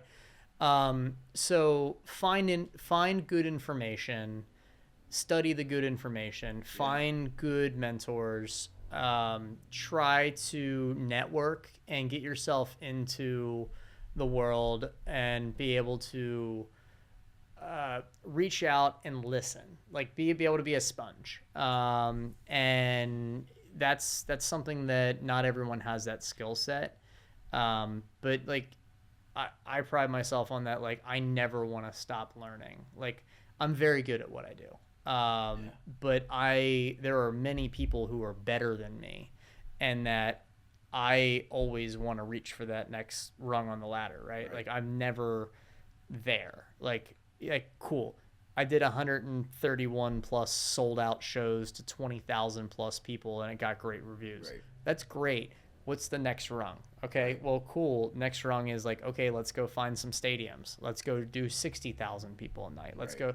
Like, what's the next thing? How do you get that one? How do you make yourself 1% better every day? Right? You're never gonna make that big 10% jump. Sure. It's 1% at a time. It's pick a skill set. And if I was gonna tell anybody anything, it would be get really good at the fundamentals. If you get really, really, it's like back to the piano thing that we're saying. If you get really good at the fundamentals, everything else will come easier. Sure. Like, there is no whiz bang plugin. There is no if you do this, it'll work every time. No. Yeah. But it's the fundamentals that will take you far in your career. If you can be really good at fundamentals and you can be really good at working with people, those are your two things. Is that people will teach you the skills that you need, or they'll tell you the skills that you need, and you can go learn them. People skills are something that aren't taught. And so just be a good person, and always try to do the right thing and get good at your basics. Like, those three things will take you way further than learning whatever the newest trendy whiz bang thing is, right? That would be my advice. So I'm happy with that answer, because if I had to look, so we came from Sam Ash. You were straight out the gate from Full Sail at that point. Yeah, I just moved back home. And we worked with I won't say names, but we worked with some people that were very knowledgeable about audio engineering, live sound, and recording. Yeah, we had a couple different people we worked with that were they're proficient in all those. Very well. What set you apart, what I'll tell any of them and anybody that talks to me, is how you communicate with people. I'm talking about you. Mm-hmm.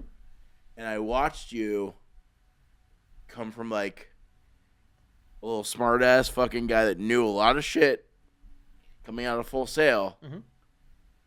and really kind of relaxing and realizing, okay, I know how to talk to people. Oh, don't get it twisted. I'm still a smart ass. I know you are. I am too. My grandmother told me all the time, don't be a smart ass. Don't get it twisted. But you also figured out how to relax that side of you and converse. Yeah, and with people, which is no matter what field you're in, whether it's web design or marketing like what I'm in, or live sound, or even audio engineering in a studio, how you communicate with people or the customer is what I found you to be very, again, I know your parents. Yeah. So my mom does your taxes.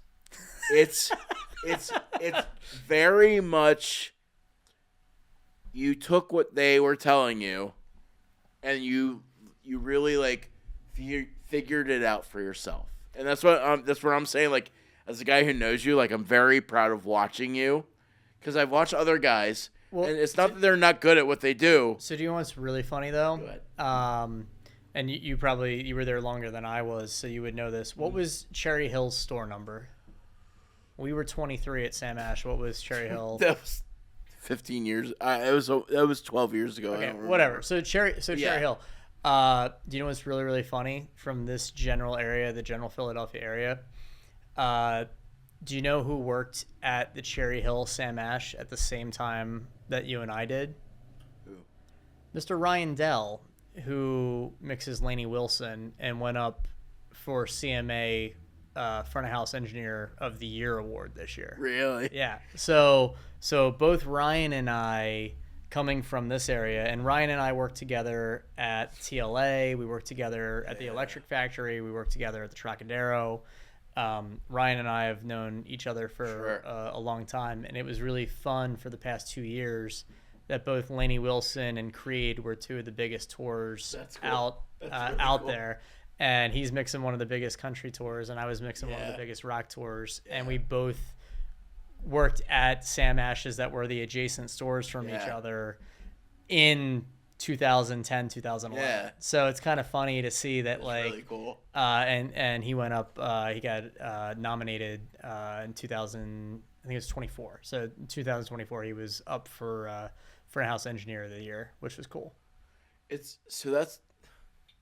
So it's cool to see your friends who also, it's from the same area, but also like, what are the chances of two dudes who are both in the audio departments at the Sam Ash's at the same time to be on two of the biggest tours that were out that summer?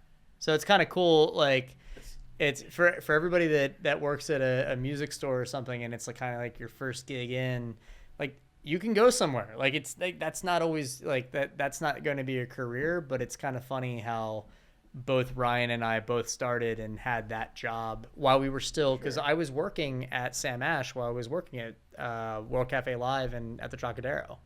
So I was still mixing concerts while working at Sam Ash during the week. So like it was kind of a, because the weekend gigs weren't paying the bills coming straight out of college. So yeah, it's kind of an interesting thing. So I have a snippet of what I would give as advice to somebody. I want you to go first. So let's say we have somebody at Sam Ash's, R.I.P. Yeah, it doesn't exist anymore, right? But let's say there's somebody out there working at maybe at George's Music, a local music store, or Guitar Center, and they're trying to figure out what they want to do in the music industry. Yeah.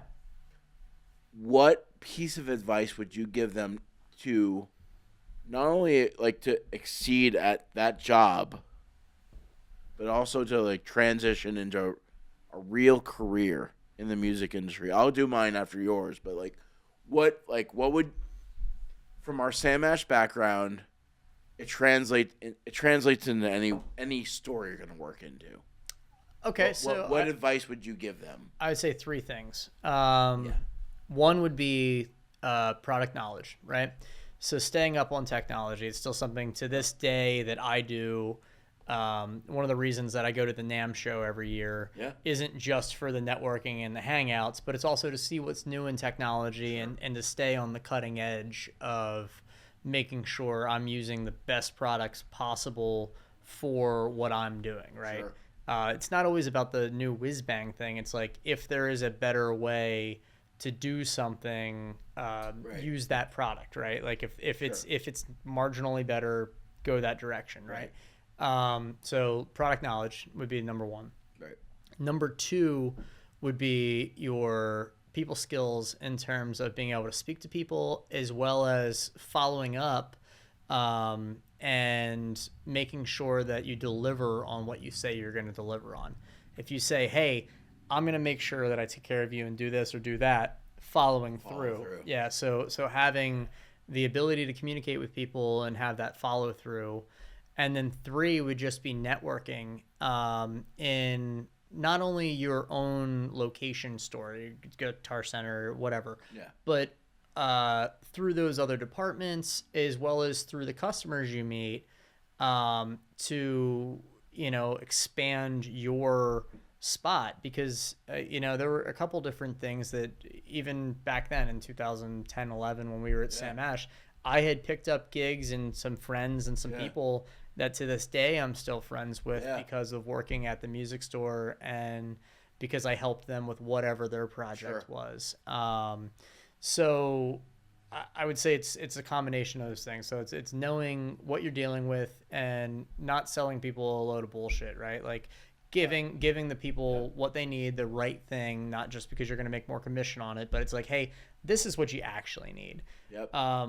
Which is that's a form of a people skill of like Huge, of huge not in the music industry. yeah, just not overselling it. And then yeah, like that follow through thing. I think it's super important. And even taking all of that to where I'm at now, like as a tour manager, I work with management companies and with artists on budgets for tours. And there's always there's like a great meme of like what the artist wants, what the management wants, what the artist actually needs, what the accountant wants, what was actually approved, and what actually shows up at the gig. Like there's a great meme of this. Huge disparity between all those. And the answer is often in the middle of all of those things, right? Yeah. And being able to look at that, and the people skill is taking the artist and saying, okay, the artist has this dream. This is what they want. Right. And being able to communicate with them and say, okay, your dream is for this stage that is 100 feet wide. Great. We love that for you. Arenas are not 100 feet wide. Yeah. Therefore, our stage can only be 60 feet wide because we need to have fire lanes for, people to escape if there's ever a problem. So therefore, your dream of 100 feet is not possible. Are you okay with that? And being able to explain to somebody without making them feel stupid, without making them feel superior. And I still struggle with that. Like, I can come off like a real asshole because I am highly knowledgeable. And if I'm explaining something to you and you're not tracking with me, I tend to get short. That's a shortcoming of myself. Working on it. But the reality is, like, hey, this is the reality. I'm a very factual based person. Like, this is what it is. Yeah. But being like, hey, your goal is 100 feet. That's not physically possible. We got to go to 60 feet. Right. And they're like, well, I still want 100 feet's worth of stuff. I'm like, okay, well, we're going to have to mold this. And then the accountant comes back and says, well, our budget really doesn't cover all that. Right. We can actually only cover this much, this and that. And then finding the inner workings between all of that, and that's a combination of being part of a team, right? Sure. And that's a people skill of being able to work with the manager, being able to work with the accountant, being able to work with the artist, and between the three, coming up with what the commonality goal is. Because at the end of the day, the goal is to, in my world, to do music for the fans, right? To do the paying customers. Like, we want them to be happy. Right. But we also want our artists to be happy. We want our accountants to be happy. We want our managers to be happy. We want our band to be happy. We want the crew to be happy. It's a lot of people to try to keep happy. It's a lot. And the answer is that there's always going to be somebody that's not happy. Always. But learning how to deal with that is a hard skill, and it's an ever learning skill, because you're going to mess up. Yeah. Right? You're going to have people, there's going to be conflict. There's going to be tension, right? Yeah. I think you learn that the hard way while you're on the road. Oh, yeah, this week, yeah. I've had a lot of different over the years artists that I've had to cease working with for different reasons, right? Same. I've had to do that. I've had, as a business owner with marketing, I've had to be like, all right, you're done. Yeah, you just and you have to do so in a professional manner, and draw your lines in the sand and be like, hey, this is what I'm okay with. This is what I'm not okay with. Even if they're not professional, you have to remain professional. It's like that's and that's the hard part, is like when they're being like super extra. I'll say that in the nicest way. Well, I mean, every person can be that way. Like, I can be that way. You know what I mean? Like, I'm certainly, I'm not without my diva moments. But the goal of trying to keep everybody happy is always, I don't want to say it's a fictitious tale, but it's definitely something that there's always ebbs and flows, right? It's always give and take. So the communication skills and being able to look at people's, you know, how in tune are they with their emotions? Are they a super like fly off the handle emotional person? Or there's someone that bottles everything up and then explodes? Like being able to read people is, it's a skill set and it's hard. So I would say that with the job at something like that, at your Sam Ash, at your Guitar Center or whatever, those are your building blocks to have customer service. Because at the end of the day, in my world, in the concert world, everything's customer service. Everything's customer service. And sitting at where I sit at the helm of an audio console in front of 20,000 people a night, I have 20,000 customers, right, as well as my entire band and crew. Right, yeah. Everybody's a customer. Yeah. So, like... Yeah, you're dealing with a lot of customers for every gig. Yeah. And every... You know, I mean, and the thing is that it's not always directly with me, but that's the way you have to look at it. Like, the person that bought the ticket in the nosebleed section, you bought the ticket in the 300 section because you didn't see the paperwork, you didn't see the flyer, you found out last minute, you couldn't get a babysitter, whatever. Yeah. That person in the 300 section in the top corner of my arena deserves just as much of a show as my person that's in the front row that bought the ticket 6 months ago. Yeah. They don't deserve less of a show because they got a lesser seat. Right. You know, the mom that bought tickets for her daughter, you know what I mean? Because their stepdad wouldn't pay for tickets or whatever. And they were the best seats that she could afford. That person doesn't deserve less of a show than the person that bought the VIP ticket for how many thousands of dollars, right? So, like, you're really talking to me when you said moms. Hey man, moms, dads, whoever, like, you look at whoever and say, like, I feel for those people that, like, hey, you know what, I'm blessed that I haven't bought a concert ticket in a very long time, but I know they're very expensive, and I know that again, even it's becoming people will say like a privilege to go to concerts because they're so expensive now. That's a whole different topic. I know, but also it's also very like, it's really cool for you. Like you're very immersed in that. Yeah, that culture of concerts, which is, I mean, times are tough right now. It's a couple of years, but like, you're really bringing something that brings hope, and like love. Like music is something that people like.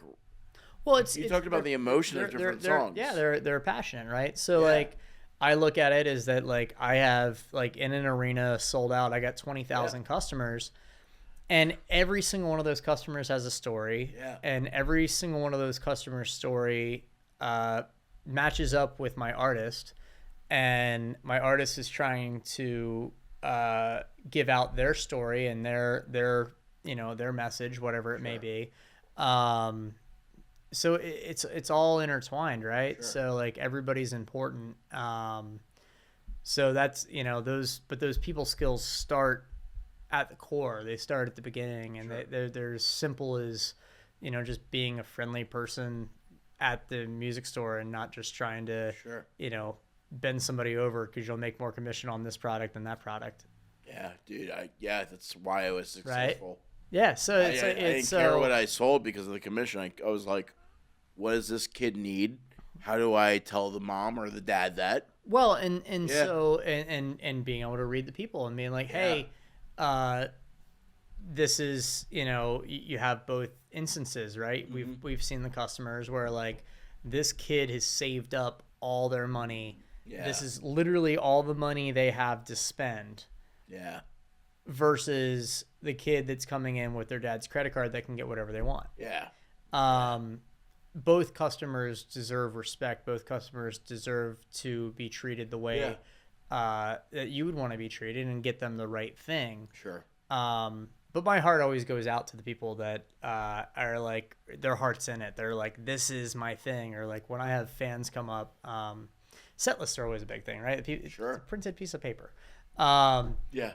It means so much to some people to get a set list. And it's funny because I There's can only always 5 of them on your stage with Creed. no, we give out like 80. Okay. Our guys are super cool. That's cool. They started doing a thing where, and I don't know who started it or where it came from, but they make paper airplanes, and we make like 80 paper airplanes, and all the guys at the end of the set grab these and they'll just That's cool. they're throwing them out, and our poor tour printer might be one of the hardest working pieces of equipment on the entire tour. That's cool. Because our tour manager will print some days anywhere between 80 and 100 set lists. That's cool. And and at the end of the night, they're all gone. They're that's the thing. 80 to 100, and how many? 20,000 to 30,000 for most of the shows? Depends on the size of the room, but yeah. So if you got one of those... But some bands only give out like 10. Yeah. Right? Like we give out a lot. That's cool. But I've seen the joy that it brings to some people that are the diehard fans, and like that stupid piece of, to me, it's a stupid piece of paper. Sure. Right? Yeah. But it means the world to that person that came. Yeah. So like, and not taking that for granted. You know what I mean? Like being nice to those people. Yeah. So like, I don't know. So overall, the short answer to your question is be nice to people, follow through with what you say, and don't talk bullshit. Like actually give people factual information. Yeah. Your turn. One last question. Okay. Because we're getting, I know you have a podcast soon. Yeah. What's your favorite venue that you've mixed sound at? Like what? Oh, favorite venues. Yeah, hard. where you're like, wow, I'm here. For a crowd. Okay, I gotta preference this. Sure. Yeah. A couple different preferences. However you want to preference. So there are a couple different ones. Because obviously venues are subjective in terms of size. Sure. Yeah. There's a lot of different things, right? Like I've had the pleasure to do most of the great places in the United States. I've got to do, right? Yeah, I've got to do the Hollywood Bowl. I've got to do the Gorge. I've got to do Red Rocks. I've got to do Madison Square. Like the top of mine is Red Rocks. I want to go to Red Rocks. I've got to do Madison Square Garden. I've got to do the O2 Arena. I've got to do a lot of the iconic venues. Yeah, right? all the ones that people are like, oh my god, I want to go there. Yeah. The way I break it down though is that there's also venues on different sizes on the smaller scale, right? Sure. Like, so smaller scale, we'll start small. All right. So small venues. There's a place, there's 2 in Washington, D.C. They're owned by the same company. Okay. The original is the 930 Club. 930 Club is super cool, Washington, D.C. And it's a scalable room where the stage and the PA and everything can move front to back. I think just what's his name in Union Transfer? Union Transfer was modeled after the 930 Which I didn't know that. I've been there many times. So Union Transfer was modeled after the 930 They can Club. move the stage up and down. Yep, and they can make the room smaller if need be, or the room bigger. So it's based on ticket sales almost, yeah. Correct, yeah. And I think the 930 Club's only like 1,300 seats. It's not that big. Okay. And then they have a newer sister venue called the Anthem, which is in D.C. right on the wharf. Beautiful, beautiful venue. Great rig in there. The Norva in Virginia, Norfolk, I think it's Norfolk, Virginia, has one of the coolest green room setups of the East Coast, because above the venue, there's a full-blown basketball court. There's a weight room. There's a sauna, like a walk-in dry room sauna. There's a hot tub. There's like 8 individual showers. They have a whole pinball gaming room. And this is all above the venue. How many people does this venue hold? I think the Norv is like 1,800, maybe 2,000. But so like more than like stadiums. No. Or I mean, less than stadiums. Wait, they've got all that just in the green rooms. Like that's all above the venue. That's though. That's crazy. Yeah. So like that room maybe holds 2,000 tops. Like it's a smaller venue. That's crazy. But as an artist, it's super cool because there's all kinds of things to do. It's all the extracurrilicular.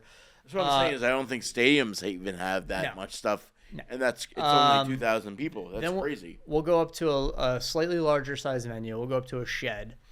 Up in New Hampshire. When you say shed, what's the definition of shed? Okay, so a shed would be in Philadelphia. It would be actually in Camden. So the Camden, whichever bank owns that now. Okay. I call it the Tweeter Center, but I mean, it's changed names every 5 years. For me, I always call it the Tweeter, but it's been a bunch of different names. I think it's Freedom Mortgage right now. Yeah. But that's typically concrete stage. It's got a roof that'll go out and over, round seating typically up, and then after that it'll be a big lawn. And the sheds, some of them can close in for the winter. Some of them are open all year long. They'll also be called pavilions sometimes. Sheds and pavilions is kind of. But anyway, and a shed will hold anywhere on the small end 10 to 12,000, on the large end 25, 30,000. So like Freedom Mortgage and Camden, I think is 25 or 26,000. So like when we played that, sold out, it was 25, 26,000 people front to back. I saw that iconic historic performance from Bill Burr there. Oh, really? Yeah. All right. 2004? I'd have to look it up. I'd have to look it up. It was iconic being there, and the fact that it turned into like a world history for comedians. Yeah. But anyway, but there's a place in Guilford, New Hampshire,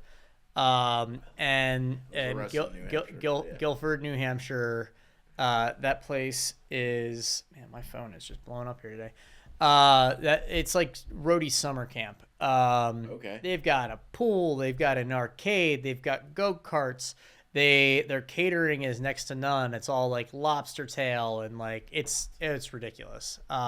Little campfire cookout areas, they've got golf stuff. Like it's pretty crazy. How many people does that place hold? I think Guilford is probably 10,000, maybe 10 or 12,000. Okay. So again, still not the biggest you can get. It's bigger than I thought. And then you get into, a lot of the arenas, a lot of the sheds you get into that 15 to 20,000 range. They're kind of all the same. Gotcha. Backstages are all, similar. At that point, we get into what's easy to load in and what's easy to load out. Like it's nothing that really sets them apart. Red Rocks is a horrific venue. Really? Horrific. Really? If you're a crew person and you tell me you like Red Rocks, I'm gonna say you haven't had a lot of touring. Really? In your life. Okay. Horrific. From a customer standpoint, it's like it's cool. That's what I'm like. I was like, I wanted to talk about Red Rocks. Oh, as a customer, it's super cool. Yeah. It's beautiful. It's very hard to make it sound good. Well, it's not even that. So think about this. Every semi truck we have, 53-footer truck, has to be unloaded onto a flatbed trailer and driven down the hill. And every semi takes 2 trips. Oh, that sounds like a nightmare. On the way in and on the way out. Everything that goes up to front of house has to go up a way. The way that you have to run cabling is a pain. Like there are just lots of things that make that venue very hard. Now, when you have a cool show there, is it magical? Yes. Yeah. It's cool. It's magical. Yeah. But on a technical standpoint, that place. That I don't ever want to go back. Like it's like, yes, I want to go back, but I don't ever want to go back. It also doesn't hold as many people as you think it does. How many people? It's like 9,000. Like it's not even big. Like for example, Red Rocks. That's what makes it a little bit. Red Rocks is not even big enough for Creed to play. That's also what makes it more special. Yeah, it's more intimate, and it's hot as hell. It's dusty as hell. Yeah, okay. Like is it cool to do a show at Red Rocks? Yes. Yeah. And being a performer, walking out and seeing it. Yeah. It's magical. But from a on a technical standpoint, no, thank you. I mean, my name's in the tunnel. There's a tunnel everyone goes through. You get to write your name up in it and the dates you're in. So like, I didn't know that. That's cool. Yeah. There's an underground tunnel backstage. But it's not as cool as everybody thinks it is. Like, I hate to debunk the myth. No, but as a technician, it's pretty low on my list of places to play. I feel like it's a magical spot to watch a concert. But also because it's magical, I understand that it's there's definitely a nightmare for probably for sound guys. Yeah, it's definitely not ideal. Gotcha. Yeah, so in the United States, like again, I've been very lucky. I've got to do them. But Yeah. for me, I love the big open outdoor festivals, man. Give me the big European 100,000 person like Download Festival or Reading Leeds or any of that. You've done sound for those. Yeah. Yeah. Or like this year, like we got to do Stagecoach was cool. I've worked for Rat Sound doing Coachella and Stagecoach multiple years, so I've got to do that. That's awesome. So big open outdoors, a lot of fun. That's cool. That's really cool. Yeah. Dude, thank you so much for coming on. Yeah, it is. Hey, again. Hey, you know what? File management, man. Stuff happens. When I text you, I'm like, he lost the sound for our episode. You were like, should we record it again? I was like, I didn't even think that was an option. Yeah. Thank you. You know, when I've got time, I do exist at home like 100 days a year, ish. I feel like that's on the low. Like, I feel like it's less than. The way I always describe it is that like I'll be in Pennsylvania somewhere near my house 100 days a year, but it doesn't mean I'm not working. Right. It's like it's finding the off time of like when am I not working? That's harder. Well, let me know if you have any artists that need somebody to come in and like do interviews with them during, like before. Here's the thing: we don't do. I know we don't do a lot of shows in this area. Like the funny thing is, like you haven't been to like one of the Creed shows, which is crazy. But I could also I could go on the road for 5 or 6 days and do content with the band. Everybody wants to go on the road for 5 or 6 days. I'm just saying, if you need someone, I'm here. If not, I understand. There's 1,000 people asking for that. But like, yeah, it's fun. Like I at one of these times I want to do like the day in the life thing of like I've done a couple different interviews that were out on the road. It's always hard though because you got to get everything approved by management. You got to get all of the paperwork and stuff. Like even for this episode, like there's gonna be paperwork. People are gonna have to see it before we put it out, which is all fine and good. It just takes time, right? It also means I'm working with professionals. True. That's also like that's part of the game. Yeah, I mean, there's that, but that's check and balance systems are there for all of it. But we'll certainly let you know next time we're close. Let me know. I'll come out. I'll bring a crew for film. It won't be just me. I already talked to Aiden about that. I'm like, you can bring a full crew out, huh? I do have a couple people I can. Yeah. Cool. I mean, the guys that own this studio have. Hey, this is a beautiful studio. Like, I'm I'm impressed. I mean, they have 700,000 followers on YouTube. Like, they do it full time. There you go. Like, it's not I'm not so great at the social stuff. It's funny. I was looking at my social media the other day, and I was like, man, I've been on tour for 2 years, and I haven't put a lot of posts up. And I really need to like start going back, and because I have so many cool moments, but it's so go that it's not in the top of my brain. So like. If you need help, let me know. Yeah, Redbeard Marketing. Not only that, but like also like I like doing stuff like this. I'm not saying like I'll charge you. No, I know. Here's the thing. I'm like this is like my heart is music. So I love doing things like this. And it's like if anybody can take anything from this and go somewhere with their career or like take even a little snippet and like if it benefits them. It's fun for me. And like, I like doing these things because that's what, that's how I connected with some of my mentors and stuff. So like, I'm pretty easy to find. Right. I try to do my best to always reply to people when they reach out to me. So my socials are easy. It's just my name. It's just Kyle_Gerhart. My company's InPhase Productions. If you've got a band and you need stuff to tour, I have lots of stuff and I do tour packages. It's kind of the point of the show is like, it's the best way to mentor people that are trying to get into this industry in any way. It's kind of a tutorial for them to watch. Yeah. Always welcome to, give advice. So thanks for having me.